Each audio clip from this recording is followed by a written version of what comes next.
Ma, pasok na po ako. Yung baong ko po. Ay. Oh.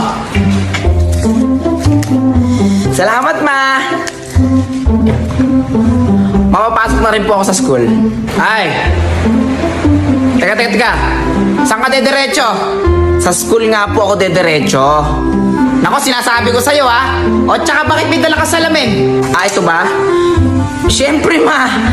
Alam mo naman yung magaganda, nagsasalamin, di ba? Ano? Sa itsura mong yan?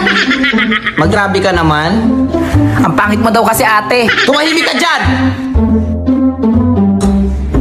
Babaong ko po. Oh!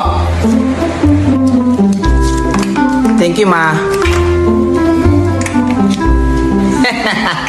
Ma, pasok na rin po ako. Ay, ikaw pa pala. Oh, ate ka lang.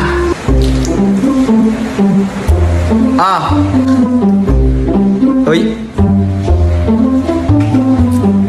Ma, bakit 10 piso lang? Ipamasahe ko pa lang to eh. Ah, talaga 10 piso lang yan. Ikaw, Jepoy, alam na alam ko kung saan ka pumupunta. Ha? Kaya 10 piso yan para pag wala ka ng pera, di sa bahay ka uuwi. Akala mo, ha? Bilisan nyo! Tanganin na kayo!